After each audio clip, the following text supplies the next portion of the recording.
Okay, so you want to own a movie production company. Option a script, hire a crew, shoot the film, watch the box office roll in. That's the plan in your head, and it's not a crazy plan. Look at the trades on any given week, and it looks like the easiest business in the world. A studio drops $200 million on a film, it opens to $150 million worldwide in one weekend, and the headlines call it a smash. You watch that number, and you think this place must be printing money. Bigger opening, bigger profit. Simple. Here's the problem. You are looking at the one number that lies to you the most. The truth is that a production company is not really a filmmaking business. It is a risk underwriting business that happens to have a camera in it. And the moment you understand that difference, everything about how a production company makes money and how it quietly loses money, even on a hit, starts to make sense. Let's start with what it actually costs to get in the door, because the price tag is a lot more complicated than option a script and rent a soundstage. There isn't one type of production company. There are several, and each one is really a different business wearing the same director's chair. At the bottom end, you have the micro-budget indie shop, films made for $10,000 to $250,000, self-financed or crowdfunded, aiming for festivals rather than theaters. Above that sits the true independent, films budgeted $1 million to $10 million, the kind that attracts a recognizable actor or two and can qualify for real distribution. Above that, the mid-budget studio or major streamer tier, $65 million and up, where the entire economics shift towards star power, visual effects, and a marketing spend that can rival the production budget itself. And then there's the small, brutal category, the service production company, the outfit that doesn't own any films at all. It rents out its crew, its stages, and its local tax credits to other people's productions for a fee. Each of these is a different bet on the same underlying question. Do you make your money owning a small number of films that might become massive hits, or do you make your money charging fees, regardless of whether any single film succeeds? That single decision shapes every other number in the business. Now, here's where the naive mental model starts to break down. You think the expensive part is the shoot, the cameras, the actors on set. It isn't, not entirely. The expensive part is everything that happens before a single frame is shot, and everything that has to be guaranteed before anyone will hand you the money to shoot it. Development alone can eat 6 figures before a greenlight. Optioning a book or life rights story typically runs a percentage of the eventual purchase price up front. Then a script has to be written, and a produced screenwriter's fee for a studio-level project can run well into 6 figures on its own, with a spec script option for an indie running $5,000 to $50,000 just to lock the rights for a year or two. None of that guarantees the film gets made. Most optioned material never gets produced at all. Then comes the part almost nobody budgets for correctly, the completion bond. Once real financiers are involved, they will not release money without a guarantee that the film will actually get finished, on schedule and on budget.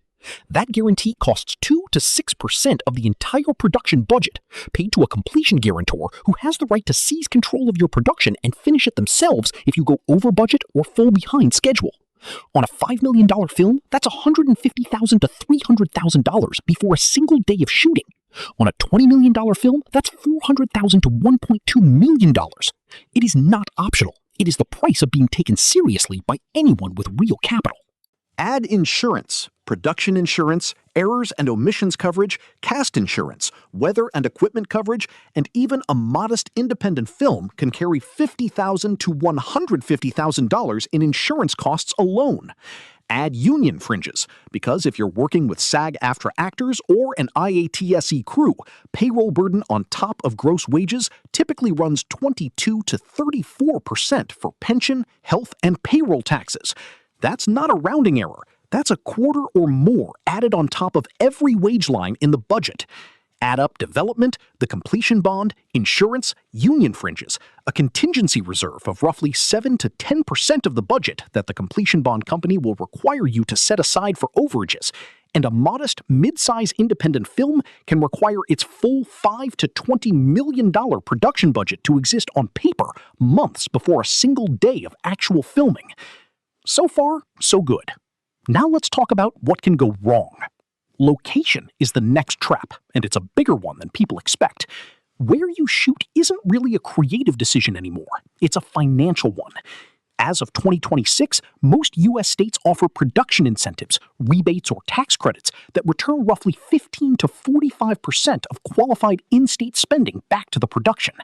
Georgia, New York, Louisiana, and New Mexico built deep, experienced local crew bases specifically to capture this business, and states without those crews will cost you the incentive savings right back in flights, hotels, and per diems for a crew you have to fly in.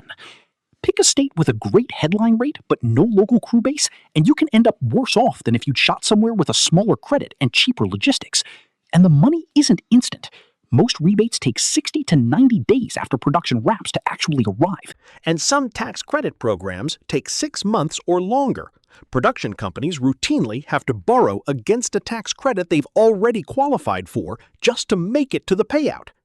Now, here's the part of this business that actually explains everything else: the profit participant. Picture two people involved in the same film. In one future, they hold a percentage of the film's gross receipts, paid out from $1 at the box office, before the studio deducts a single expense. In the other future, they hold a percentage of the film's net profits, paid out only after the studio has recouped the production budget, the distribution fee, the marketing spend, the interest on financing, and an overhead charge on top of all of it. Which of those two people is more valuable to the studio? It's the second one, and this is the single most important idea in the entire film business. Because the studio's distribution fee alone typically runs 30 to 40% of gross rentals before a single production cost is even considered. Add an overhead allocation of 10 to 15% of total costs layered on top of whatever the film actually cost to make. Add interest charged on the studio's own money as though it were a third-party loan. By the time all of that is deducted, a film can gross hundreds of millions of dollars worldwide and still show a loss on the studio's own books. Return of the Jedi grossed over $572 million worldwide and was still reported as never having turned a profit. Forrest Gump grossed $667 million and reportedly showed a $31 million loss after these deductions, which is why the author who sold the underlying rights for a percentage of net profits on one of the highest-grossing films of its decade never saw a check.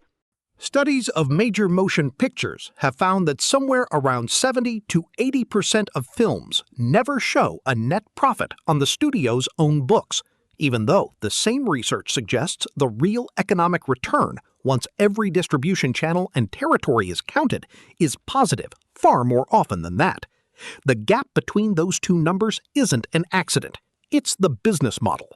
A net profit participant is, in the language of this industry, someone who signed a contract to share in a number the studio controls and rarely has any obligation to let daylight into.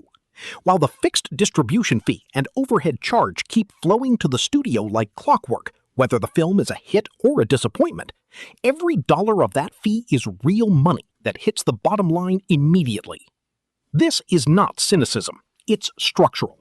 Studios rarely agree to gross participation at all, offering it only to the small number of people with enough leverage, a true A-list star, a director whose name alone can greenlight a project, to demand it. Everyone else gets offered net points, and net points are, by design, points in a number that may never materialize. The forgotten net profit contract, the one sitting in a filing cabinet that will likely never generate a payout, is quietly one of the most useful documents a studio can hand a talented person who has no leverage to ask for anything better. There's a seasonal wrinkle to this whole picture that's worth walking through because it shapes the entire release calendar of the industry. Studios cluster their biggest bets into two windows: the summer months, when school is out and blockbuster spectacle draws the largest possible audience, and the prestige corridor from October through December, timed to qualify for award season. Outside those windows, particularly January through March, is where films with less confidence get dumped. Sometimes because a studio has simply decided a finished film isn't going to justify a full marketing push and wants it off the books. Experienced producers plan their entire release strategy around this calendar. The producers who get caught off guard are the ones who finish a film with no natural release window left and end up accepting whatever slot is available, watching a film's commercial prospects shrink because of a date rather than the film itself. There's also a structural choice sitting underneath all of this. Finance a film independently, piecing together equity, gap loans, and pre-sales yourself, or partner with a studio through a co-financing or negative pickup deal.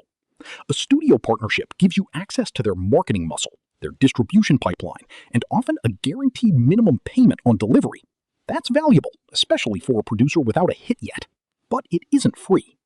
The studio typically takes a distribution fee off the top, regardless of the film's performance, and creative control frequently shifts toward whoever is putting up the larger share of the budget. An independently financed producer keeps a far larger share of any eventual profit. A studio-backed producer is permanently trading a slice of the upside for reduced risk and reduced control, which can be the right trade, but only if the studio's marketing muscle generates enough additional box office to justify what's being handed back. Now, here's where the psychology becomes just as important as the math. Why do audiences, and just as importantly, why do financiers keep believing in projects that the historical data says are more likely than not to lose money on paper? Part of it is star power as a heuristic, a recognizable face standing in for a guarantee that doesn't actually exist. Part of it is what behavioral economists would recognize as anchoring. A $200 million budget signals prestige and inevitability in a way a $20 million budget doesn't, even though the smaller film is statistically far more likely to be profitable relative to what it cost. And part of it is the marketing campaign itself, which is engineered specifically to manufacture the sense that a film is already a cultural event before a single ticket is sold. Because a trailer that makes people feel like they'd be missing out by not seeing opening weekend is worth more than any single review.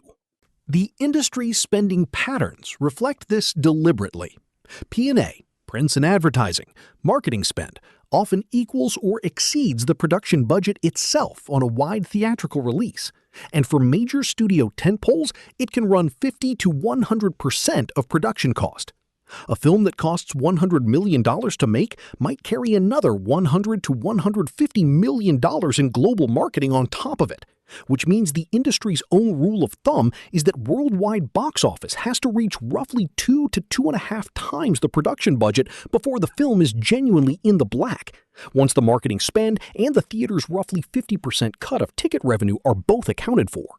A film that only doubles its budget at the box office, the kind of number that makes headlines as a hit, can still be a financial loss once everything else is subtracted. And production companies know exactly how much leverage a big opening weekend number has over public perception, which is why the industry fights so hard to control which numbers get reported publicly in the first place. Studios routinely decline to disclose true marketing spend, and the budget figure reported in the trades frequently excludes categories like marketing, financing costs, and profit participations entirely, which is a large part of why the public's mental model of how much a film made and the studio's own ledger of whether it turned a profit can be two completely different numbers describing the same movie. Before we get to what can go wrong, there's a second layer of hidden cost that catches almost every first-time producer off guard, and it has nothing to do with the camera. It's music. A composer's fee is only the beginning. Every piece of pre-existing music used in a film, a needle drop of a recognizable song over a key scene, requires a synchronization license from the publisher and a master use license from the rights holder, negotiated separately.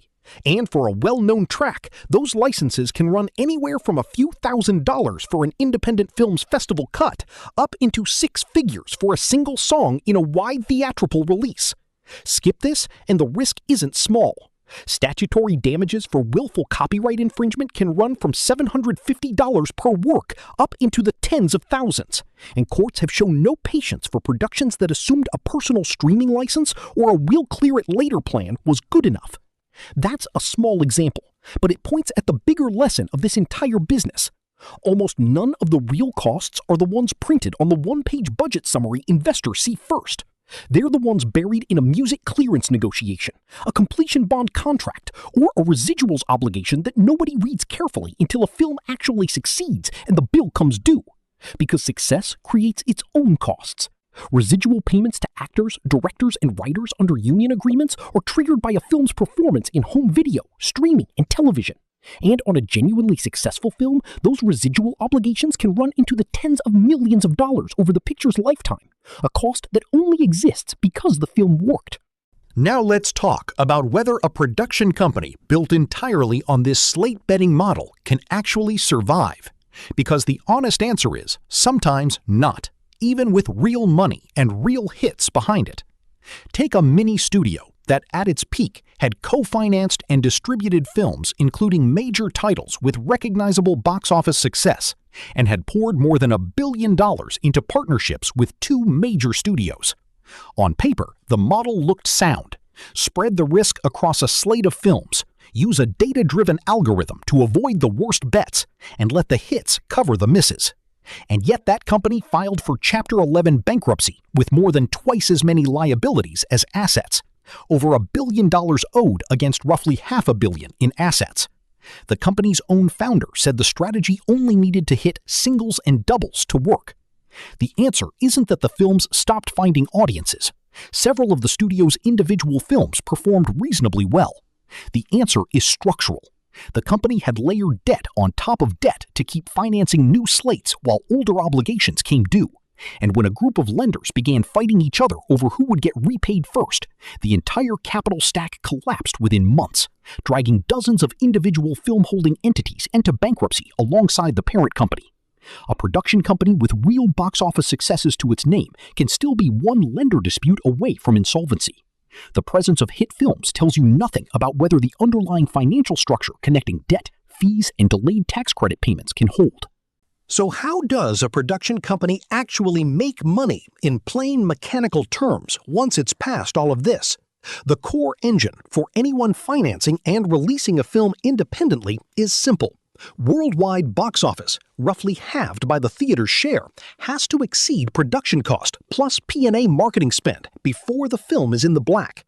If a film costs $20 million to produce and carries another $20 million in P&A, then between the theater's cut and the marketing spend already sunk into the release, that film needs to gross somewhere in the neighborhood of $80 to $100 million worldwide, roughly 4 to 5 times its production budget, before anyone holding equity in the film, as opposed to a fixed distribution fee, sees a genuine return.